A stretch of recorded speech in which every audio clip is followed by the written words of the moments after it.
Hello students, welcome in pioneer class. आज हमारे साथ निस्वान है एंड साथ में इनकी मम्मी भी है। निस्वान ने नीट 2022 में एक अच्छा अचीवमेंट, एक अच्छा रिजल्ट दिया है हम लोगों को। तो सबसे पहले हम निस्वान से बात करें। पहले हम निस्वान को सबसे पहले हम ढेर सारा कांग्रेस करना चाहेंगे कि निस्वान आपको ढेर सारा कांग्रेचुलेशन इस अचीवमेंट के लिए, और मैम आपको भी, क्योंकि हम अपने लाइफ में अपने अचीवमेंट को एक फेज के बाद अपने बच्चों के अचीवमेंट के नज़र से देखते हैं। सो ढेर सारा कांग्रेचुलेशन आप दोनों को। सबसे पहले निस्वान मैं आपसे पूछना चाहूंगी कि आपको डॉक्टर बनने का इंस्पिरेशन कहाँ से मिला? मेरा पहले 11th में जब मैं उठा, मेरा टारगेट था कि मैं इंजीनियर बनूंगा। मेरा क्लास 10 में ही मेरा मैथ्स में मतलब 11-12 के टॉपिक्स करना शुरू कर दिया था मैंने। लेकिन जब 11 में मैं उठा तब मम्मी ने बोला कि घर में दीदी भी इंजीनियर है, कोई पापा भी रह चुके हैं, सो एक घर में डॉक्टर होना, फैमिली में डॉक्टर होना बहुत अच्छा होगा। फिर मैंने बहुत यूट्यूब में भी वीडियोस देखे, वहाँ एम्स दिल्ली वो वीडियोस देखा, बहुत इंस्पिरेशन लगा कि डॉक्टर का जो स्टेटस होता है जैसे। और मेरा बचपन से एक इच्छा था मतलब लोगों को सर्व करना, मतलब टू एनी प्रोफेशन। वो मुझे डॉक्टर मतलब वीडियो देख के डॉक्टर का प्रोफेशन बहुत फिट लगा। फिर मैंने मैम का क्लास ज्वाइन किया। फिर मैम का जो फर्स्ट क्लास था उस क्लास में मेरा पूरा बायोलॉजी का पूरा इम्प्रेशन ही चेंज हो गया। मैं 10th तक जो बायोलॉजी को मतलब एक इमेज, बायोलॉजी का इमेज दिमाग में था, उस पूरा मतलब पूरा रिवर्स हो गया वो इमेज। ऐसे ही करके। ओके मैम, आपने मेडिकल प्रोफेशन को किस नज़र से सेलेक्ट किया? मतलब एक्चुअली मैंने पहले ये तो 10th तक पूरा कंप्लीट कर लिए थे, 12th का मैथ्स जो भी है। तो 11 में जब इनका एडमिशन होगा, इसके बाद वो सिर्फ एडवांस के लिए ही मैथ्स करेगा और 12 वाला तो कंप्लीट हो गए। तो इसके बाद मैंने इनको इसके पहले भी बहुत उनको समझाया कि देखो तुम तो बायोलॉजी में भी अच्छे हो। तो इन्होंने मेरे को बताया कि उतना अच्छा मैं नहीं हूँ, जितने मेरे को इंटरेस्ट नहीं लगता है बायोलॉजी पढ़ने के लिए, जितना इंटरेस्ट मेरे को मैथ्स में लगता है उतना इंटरेस्ट मैं बायोलॉजी में नहीं पाता हूँ। तो इसके बाद मैंने उनको एक दिन बताया कि अगर तुम यहाँ से अगरतला में हम लोगों का बिजनेस है, तो इनका वो जो सर्विंग है ना, ह्यूमैनिटेरियन वर्क करने का इनका मन बहुत ज़्यादा था। ये जो भी उनका बीच में आते थे, जो भी चीज़ आते थे वो करने का मन होता था, थोड़ा सा हेल्प कर लो किसी के लिए।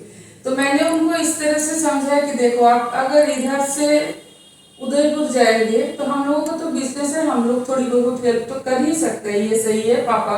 अगर तुम पापा का बिजनेस भी ज्वाइन कर लो तो वो भी आप कर पाएंगे, इतना तक हम बोल सकते हैं। लेकिन आप विदाउट स्पेंडिंग ए पेनी, बिना कुछ खर्च किए हुए अगर किसी को सेवा करना चाहते हो तो आपको मेडिकल प्रोफेशन, ये एक नोबेल प्रोफेशन है, इसमें आना होगा।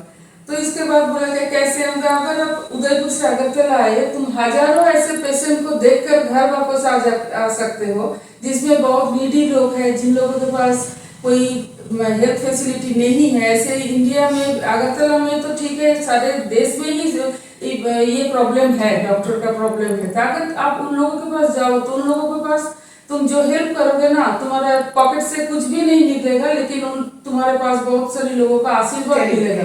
तो इसीलिए जब समझा तो अब इसके तुरंत बाद ही आपका ऑलरेडी 2-3 क्लास उनका इंटरेस्ट थोड़ा आना शुरू हो गए थे। ऐसे चेंज हुआ। Well, you have been a great source of inspiration of his life. Thank you ma'am. Okay, physics, chemistry, biology में आपका स्कोर कैसे रहा था? मेरा टोटल ओवरऑल स्कोर 595 था। फिजिक्स में मेरा स्कोर 147 था, बायोलॉजी में 330 और केमिस्ट्री में 118, और ओवरऑल रैंक मेरा 22,958 था। ओके, तो इसके लिए आपने इस पहले आपके पायोनियर क्लासेस के साथ जर्नी कितने साल की रही है, कितने ड्यूरेशन से आप पायोनियर क्लास के कांटेक्ट में हैं? मैं पायोनियर क्लासेस से मतलब 3 इयर्स से हूँ सर, और 11-12 मैंने यहाँ भी मतलब 11 सर के और मैम के यहाँ से ही पढ़ा है। और 11 सर के पास तो मैं 10 से ही पढ़ रहा हूँ, सर के साथ कांटेक्ट में था। सर हमेशा मतलब मेंटर जैसे रहे हैं मेरे लिए। मतलब टीचर से पहले सर एक सेकंड गार्जियन की तरह हमेशा मुझे मोटिवेट करे हैं। अगर मार्क्स कम आ जाए टेस्ट में तो उसमें भी सर हमेशा फ़ोन करते हैं कि टेस्ट दो, ले मार्क्स कम आए तो आने दो, लेकिन टेस्ट देना चाहिए तो प्रैक्टिस हो, मतलब प्रैक्टिस एक रिदम मेंटेन होता है। It's true. अगर आप कंटिन्यूअसली कंसिस्टेंसी के साथ लगे हुए हैं तो एक रिदम मेंटेन होता है। रिदम तो होगा अप या डाउन तो आपके लाइफ में होगा ही।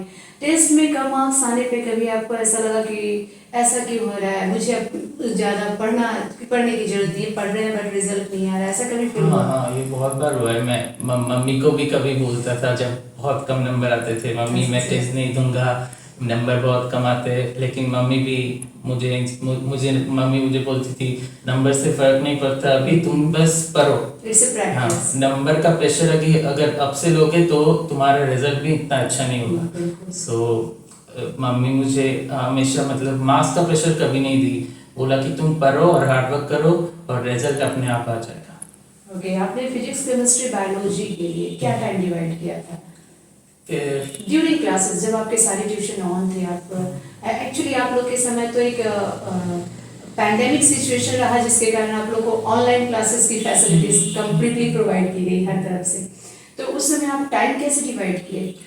सपोज सर का क्लास जिस दिन था उस दिन सर का क्लास खत्म होने के बाद मैं मतलब सर का जो उस क्लास में सर ने जो करवाया है वही उस दिन थोड़ा रिवाइज कर लेता था, उससे जो क्वेश्चन बनते थे वो भी मैं कर लेता था। बायोलॉजी का भी सेम ही था, जैसे मैम ने एक्सक्रीशन पढ़ाया उसके रिलेटेड जो टॉपिक था, मतलब जो एनसीईआरटी फिंगर टिप्स मैं प्रेफर करता था ऑब्जेक्टिव्स के लिए, और सेंगेज भी एक बुक था जो प्रेफर करता था। उन दोनों से मैं उस टॉपिक से जितना क्वेश्चन बन सकता था और वो कर लेता था। और केमिस्ट्री भी एन आवर, फिजिकल केमिस्ट्री के लिए एन आवर्स की प्रेफर करता था और इनऑर्गेनिक के लिए वीकली टेस्ट। ओके, तो आप पर डे रिवीजन के टाइम, मतलब जब आपके सारे ट्यूशंस कंप्लीट हो चुके थे, सारे सिलेबस कंप्लीट हो चुके थे, तो ड्यूरिंग दैट रिवीजन पीरियड आप पर डे का टारगेट क्या रखे थे? आपको बायोलॉजी कितना करना चाहिए, फिजिक्स कितना करना चाहिए, केमिस्ट्री कितना करना चाहिए?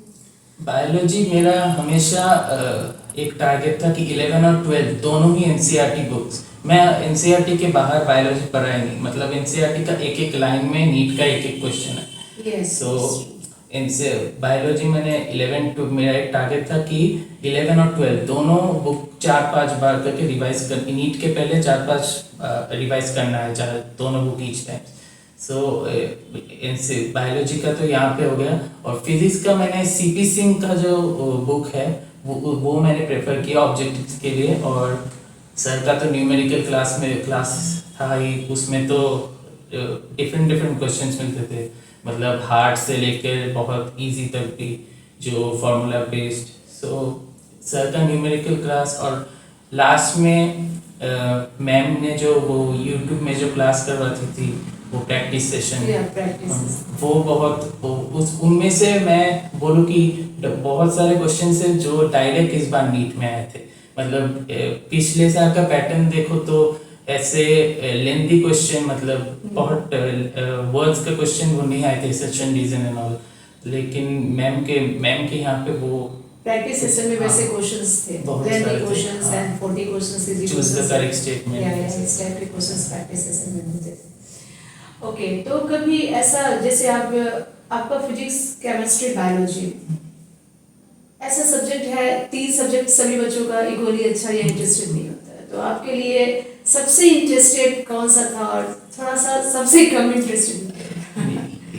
मतलब ये फेजेस में, मतलब 11 में तो जब फर्स्ट मैंने मेरा तो पूरा टारगेट ही मतलब डिफरेंट था, मेडिकल टारगेट ही नहीं था। पहले मुझे बायोलॉजी थोड़ा मतलब डिफिकल्ट लगता था, लेकिन धीरे धीरे मैंने जब क्लासेस करा, फिर यूट्यूब में भी थोड़ा वीडियोस देखे, मैं धीरे धीरे बायोलॉजी के, मतलब एक सब्जेक्ट होता है, अगर सब्जेक्ट में आपका इंटरेस्ट है तो उसमें आप क्लास में भी आपका इंटरेस्ट होगा।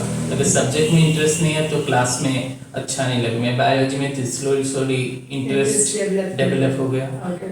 और फिजिक्स का तो मेरा, मतलब आपका बायोलॉजी पहले कम इंटरेस्टेड था, बाद में बायोलॉजी में क्या स्कोर किया आपने? 330। ओके, एंड आपका इंटरेस्ट, सबसे ज्यादा इंटरेस्ट किसमें था? सबसे ज्यादा मेरा फिजिक्स में था, इन तीनों सब्जेक्ट में। एक्चुअली क्योंकि थ्रू आउट जो एम रहा है वो तो जेई एडवांस कर रहा है, ओके, फिजिक्स में आपका क्या स्कोर है? फिजिक्स में 147 था। और एक बात मैं और ऐड करना चाहता हूँ। बहुत लोग बोलते हैं कि अगर आप जेई मेन और नीट तो बोथ देना चाहते हैं, और फिजिक्स आप बहुत लोग बोलते हैं कि मेंस के लिए थोड़ा ज़्यादा फिजिक्स पढ़ना पड़ता है। पर मैं ये सब नहीं मानता, क्योंकि सर जो फिजिक्स पढ़ाते हैं अगर आप ठीक से पढ़िए तो जेई मेन और नीट दोनों ही कवर हो जाते हैं। मेरा जेई मेन में भी फिजिक्स में 99.11 परसेंटाइल था। सो मैंने सर के क्लासेस ही अटेंड किए थे, और उस क्लासेस से जेई मेन और नीट हो गया था। ओके, ऐसा भी हुआ कभी पढ़ते पढ़ते आप बोर फील कर रहे हो कि नहीं मैं तो अभी कुछ देर के लिए नहीं पढ़ूंगा, तो ड्यूरिंग दैट टाइम आप अपने रिफ्रेशमेंट के लिए क्या करते थे कि हाँ अब कुछ? फर्स्ट मेरे पापा जो थे हमेशा बोलते थे कि हेल्थ को सबसे ऊपर रखो। अगर आप हेल्थ ही नहीं रखोगे तो फिर Absolutely. आपका माइंड नहीं बैठेगा सब पढ़ने में, फिर बहुत ही लेथर्जिक लगेगा, दिन में एनर्जी नहीं पाओगे। सो मैं हर 7 डेज में 5 डेज 30 मिनट्स सोने से भी थोड़ा मतलब छत पे जाके थोड़ा एक्सरसाइज कर लेता था। हाँ, और मेडिटेशन भी। Okay, yeah, it's very effective during that situation. Okay, and ma'am मैं आपसे जानना चाहूँगी कि स्टूडेंट्स को मोर प्रोडक्टिव कैसे बनाए अपने किड्स को, ताकि जैसे हम तो इस 11th-12th के फेज में स्टूडेंट से मेनली स्टडी का डिमांड करते हैं। मैक्सिमम पेरेंट्स से हमारे यहाँ जो सिस्टम है कि 11th-12th में नीट और जेई एडवांस के कंपटीशन आ जाते हैं बच्चों के लिए, तो स्टूडेंट्स को मोर प्रोडक्टिव स्टडी में ताकि उनका कॉन्सेंट्रेशन मेंटेन रहे, उन्हें पढ़ाई में मन लगे। पढ़ाई को कैसे इंटरेस्टिंग बच्चों को बनाया हमने? देखिए, ये मेरे को मन था पहले ये आपका प्रोफेशन, टीचिंग प्रोफेशन ज्वाइन करिए, तो इसीलिए मैंने नहीं कर पाई। ये मेरे फैमिली में क्या है, बच्चों को देखने के लिए मेरे को वो प्रोफेशन, लेकिन मैंने छोड़ा नहीं, क्योंकि इन दोनों को, मेरे बेटी और बेटा दोनों को पीछे में लग गई कि इन लोगों को पढ़ाना है, और इनके साथ जो कोई भी कुछ भी चलना चाहते हैं तो उन लोगों को थोड़ा बहुत हेल्प भी कर देती थी। तो छोटी उम्र में मैम कंसंट्रेशन ऐसे 9th और 10th में नहीं आता कभी, और छोटी उम्र में ये पहले ऐसी बात है कि आप जब छोटे क्लास में थे ना, जितना लिखो उतना परफेक्शन है। तुम 100 मार्क्स का जो भी अटेंड कर सकते, जैसे मैथ छोटी सीधी मिस्टेक हो जाते हैं। कोई मेरा बेटा बेटी दोनों कोई स्पेलिंग मिस्टेक नहीं किया, कोई भी लिटरेचर में एकदम छोटे, जब 1th और 1st और 2nd स्टैंडर्ड में थे तब भी कोई कभी, और ग्रामेटिकल मिस्टेक भी नहीं किया एग्जाम में। इसके बाद क्या हुआ, मैंने तभी से उनको कंसंट्रेशन के लिए तभी से इन लोगों को प्रैक्टिस करवाती थी, ताकि उनका एग्जाम जो क्लास 1 में जो था वो 12th में भी वही था उनका। ये सिस्टम में मैं उनको देखती हूँ कि ट्यूशन के बाद जो बोलते हैं ना, सर के क्लास के बाद, आपके क्लास के बाद, दोनों क्लास के बाद टीचर जो पढ़ाता है 2 घंटे में आप एक पूरा चैप्टर का शायद 30 to 50% आप लोग कवर कर लेते हो। इसके बाद आप लोगों के पास दूसरा दिन जब आएगा तो 3 दिन बाद आएगा वो, तो 3 दिन में जब सेकेंड क्लास ज्वाइन करेगा, अगर ये पूरा रिवीजन नहीं करे तो वो वाला क्लास ये अटेंड नहीं कर पाएगा। तो इसीलिए एकदम छोटे से ही इनका ये हैबिट ही था कि क्लास के बाद 2 घंटा क्लास के बाद 1 घंटा रिवीजन, और इसके 7 दिन बाद वही पुराना क्लास रिवीजन ना, ताकि उसका दिमाग में पूरा बस गए। इसीलिए और बीच में मैम ऐसा हुआ कि उनका 400 तक स्कोर भी आ गए थे। आप जैसे पूछ रहे थे, तो तभी इनको मोटिवेट रखना है। 2 दिन आज नहीं अच्छा नहीं लग रहा है, मैं क्या करूँ, क्या होगा, तो तब एग्जाम का कभी कभार आपको तो याद ही होगा, मैं सर के पास भी आते थे तभी, क्योंकि अगर मेंटर के पास बच्चा पेरेंट के साथ जाए जो उनको मोटिवेट कर सकते हैं, जिस तरीके से सर मेरे को बोल देते थे, आप ऐसे कीजिए कि इनका अभी थोड़ा बहुत खराब हुआ, कोई बात नहीं, आगे अच्छा हो जाएगा। फिर उनके यहाँ से जब फुल एनर्जाइज होकर हम घर में जाते थे, दोनों ही इनके साथ थोड़ा बहुत बैठते थे, तो इनके बाद धीरे धीरे फिर से वापस आ जाते थे ट्रैक में। कॉन्जिक्यूटिव 2-3 टेस्ट में हर एक बच्चा का खराब हो ही सकता है, क्योंकि हाँ, सभी ये का तो ये हो ही हमेशा सकता है। माइंडसेट एक जैसा नहीं है। कभी घर में कोई प्रॉब्लम आ जाए तब कैसे बच्चा 2 साल कम नहीं है, बहुत दिन है 2 2 साल। इयर्स लगातार एक ही चीज पे, एक ही बुक्स के साथ, एक ही पेन टेबल के साथ फिक्स रहना है, ma'am it's not easy, it's true. तो ऐसे ऐसे जब बीच बीच में सर के पास आए, बीच बीच में कोई एक साथ फिल्म देखे, उनका दीदी भी मेरे बेटी भी वापस आए कि चलिए अभी स्टडी टाइम नहीं है, अभी प्लेइंग टाइम है। तो ये बीच बीच में ऐसे ऐसे थोड़ी बहुत जब समय निकल गया, उसके बाद फिर से अरे बहुत मैं पीछे हो गई, अभी मेरे को दौड़ना है। तो ये एक स्ट्रेटेजी भी है, आप बोल सकते हैं, क्योंकि एक पेस में कोई भी ऐसे नहीं दौड़ सकते। इस तरीके से आपने इनके कंसंट्रेशन को और पढ़ाई से दिमाग न हटे इस चीज को लगाए रखा, राइट ना, ताकि पढ़ाई भी होता रहे, साथ में बच्चा का अपना लाइफ भी कंटिन्यू रहे, राइट ना। इनका आप मुझे बताना चाहेंगे कि आपने जब फिजिक्स, केमिस्ट्री, बायोलॉजी के बिगिनिंग्स में जब आपका 11th स्टार्ट हुआ था, तो उस टाइम पे आपने क्वेश्चंस का प्रैक्टिस करना कैसे स्टार्ट किया? उस टाइम पे जैसे अभी सारे चैप्टर्स कंप्लीट नहीं होते हैं या जैसे, तो उस टाइम पे आप क्वेश्चंस करने का क्या स्ट्रेटेजी बनाए थे कि हमें क्वेश्चंस कैसे करने हैं?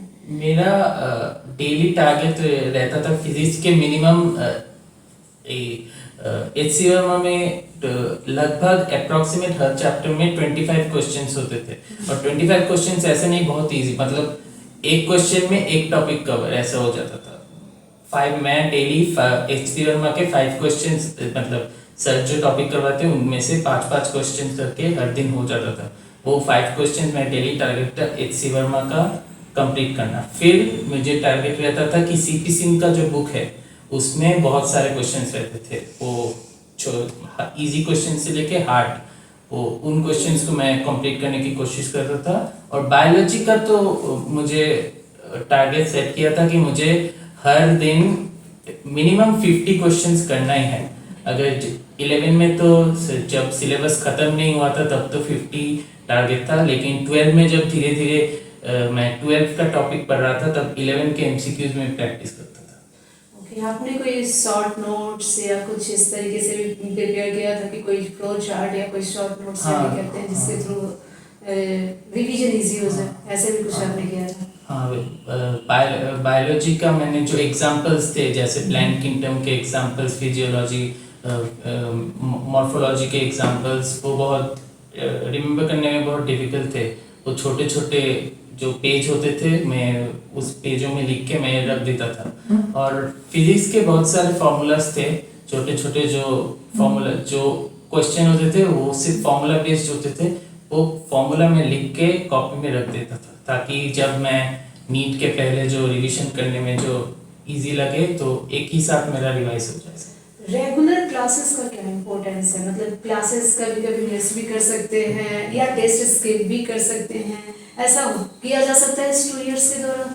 नहीं, मुझे तो नहीं लगता, क्योंकि टेस्ट तो इम्पोर्टेंट है, क्योंकि बायोलॉजी का तो श्रोतम भी होता था, वो श्रोतम सबसे ज़्यादा इम्पोर्टेंट है, क्योंकि सपोज एक्सक्रीशन का टेस्ट फ्राइडे को है, फिर नेक्स्ट फ्राइडे को नेक्स्ट चैप्टर का टेस्ट है, वो जो 1 वीक का गैप है, उस गैप में एक प्रेशर क्रिएट होता था कि मुझे 1 वीक में ये चैप्टर फिनिश करना है। इस प्रेशर में वो चैप्टर जल्दी से रिवाइज भी हो जाता था। और टेस्ट मिस करने की बात में, टेस्ट अगर मिस करोगे तो एक टेस्ट का मेंटालिटी होता है मॉक टेस्ट का, वो एग्जाम के समय, एग्जाम में मार्क्स स्कोर करने के बाद भी एक मेंटालिटी का चीज़ होता है, वो टेस्ट देके आता है।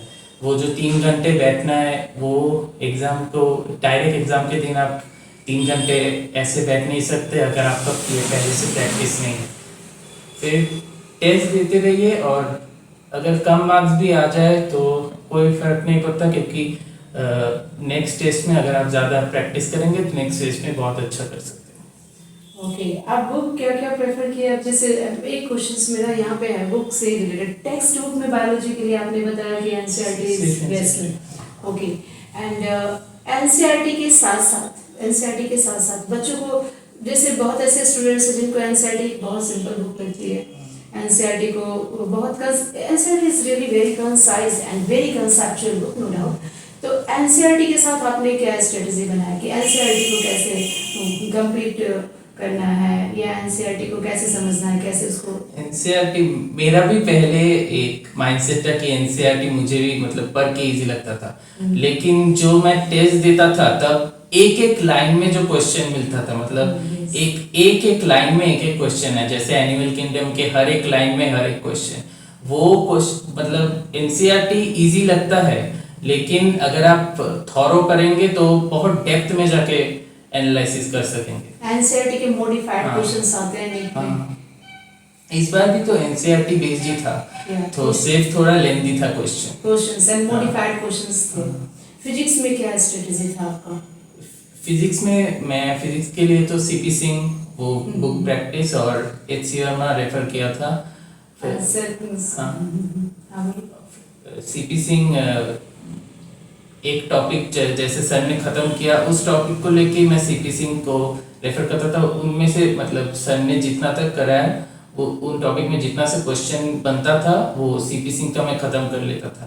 सीपी सिंह और HCR में, और कभी कभी एनसीईआरटी फिजिक्स से भी कुछ डायरेक्ट क्वेश्चन आ जाते हैं जैसे स्टेटमेंट बेस्ड। एनसीईआरटी फिजिक्स में भी मतलब एनसीईआरटी फिजिक्स भी पढ़ना चाहिए नीट के पहले।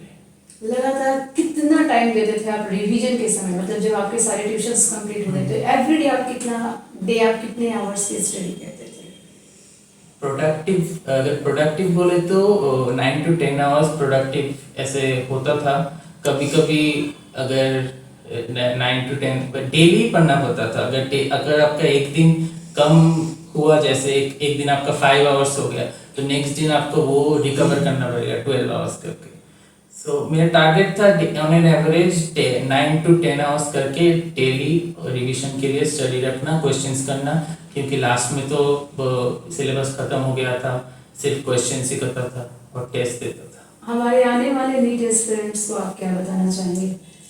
आने वाले नीट एस्पिरेंट्स को मैं ये बोलना चाहता हूँ कि अगर आप बायोलॉजी मैम से पढ़ते हैं और फिजिक्स तिवारी सर से पढ़ते हैं, मैं गारंटी कर सकता हूँ कि आपको, और आप ठीक से पढ़ते हैं सीरियसली, आपको इन दोनों सब्जेक्ट में कोई चिंता करने की प्रॉब्लम नहीं है। और अगर आप टेस्ट भी देते हैं, टेस्ट बहुत एक इम्पोर्टेंट चीज़ होता है। अगर आप टेस्ट को अपने मतलब 2 ईयर जो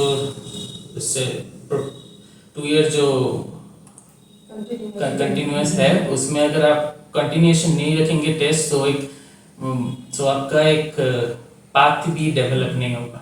ओके मैम, लास्ट में मैं आपसे ये जानना चाहूँगी कि जो हमारे coming neat and JEE advance के जो स्टूडेंट्स हैं, उनके पेरेंट्स को अपने बच्चों के लिए क्या रोड मैप रेडी करना चाहिए उनके स्टडी के लिए? पहले टारगेट फिक्स करना पड़ेगा। जो भी एडवांस के हो या नीट के हो, वो टारगेट फिक्स कर ले बच्चों के लिए, और टारगेट से हिसाब से ही वो लोग आगे आगे चलेगा। क्योंकि देखिए, अगर कोई ऐसे बोला जाता है ना, राडर विदाउट ए सीट, ये नहीं होता कभी। तो बच्चे अगर एडवांस के लिए तैयार हो रहा है तो वो एडवांस के लिए ही तो तैयार करने का जरूरत जो भी है वो करे, और नीट के लिए। और एक बात है मैम, ये आपको मैं बोलना चाहती हूँ कि निस्वान के लिए फिजिक्स और बायोलॉजी में आप और सर के अलावा कोई दूसरा टीचर भी नहीं था। इसके अलावा वो जो सीबीएसई का जो एग्जाम दिया है, उनमें भी इनका 96% ओवरऑल आया है, और फिजिक्स केमिस्ट्री बायोलॉजी सारे में 95 अबव मिला है तीनों में। तो क्या है, और मेंटर टीचर जो बोले वो फॉलो करना है। सोचिए, इसका भी रिजल्ट बीच बीच में थोड़ा बहुत खराब हुआ है, तो तब जब ऐसे होता था तो टीचर के पास आना चाहिए। नंबर कम मिलना कोई खास बात नहीं है, लेकिन क्या होता है, जो आइडेंटिफाई करना पड़ता है प्रॉब्लम क्या है। अगर टीचर, स्टूडेंट और पेरेंट आइडेंटिफाई नहीं कर सके तो टीचर आइडेंटिफाई कर सकता है कि क्या प्रॉब्लम हुआ है।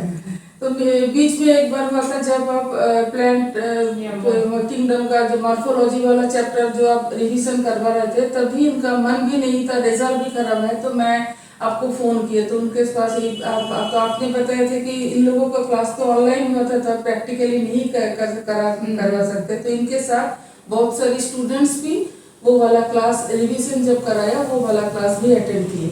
इसके बाद उनमें जो प्रॉब्लम थे आइडेंटिफाई कर लिए थे तो उनका बायोलॉजी में प्रॉब्लम कहाँ पे है, जहाँ पे क्वेश्चन आने से आंसर नहीं कर पाएगा, प्रॉब्लम आइडेंटिफाई हो जाने से ये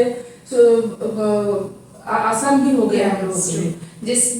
जैसे कि मैम ने बताया कि पेरेंट्स को इस चीज़ पे ध्यान रखना चाहिए कि स्टूडेंट्स को कहाँ प्रॉब्लम हो रहा है। स्टूडेंट को भी टीचर से डायरेक्ट कांटेक्ट करके ये बात बताना चाहिए कि हमें इस टॉपिक पे, इस सब्जेक्ट में यहाँ पे प्रॉब्लम हो रहा है। या पेरेंट्स को भी इस पॉइंट पे, चाहे पेरेंट्स भी बात कर सकते हैं अगर टीचर से चाहे तो, कि हाँ इस पॉइंट पे स्टूडेंट्स को प्रॉब्लम है, उसे कैसे ठीक किया जाए। तो finally thank you ma'am, thank you Nishwan हमें ज्वाइन करने के लिए, एंड ढेर सारा बेस्ट विशेस आपकी कमिंग फ्यूचर के लिए। आप एक अच्छे डॉक्टर बनिए एंड जैसा आप चाहते हैं सोसाइटी को एक सर्व करना, तो ये एक बहुत अच्छा प्रोफेशन है जिसके थ्रू आप सोसाइटी को सर्व कर सकते हैं। थैंक यू मैम, एंड आपको ढेर सारा कॉन्ग्रेचुलेशन इस अचीवमेंट के लिए। Thank you students.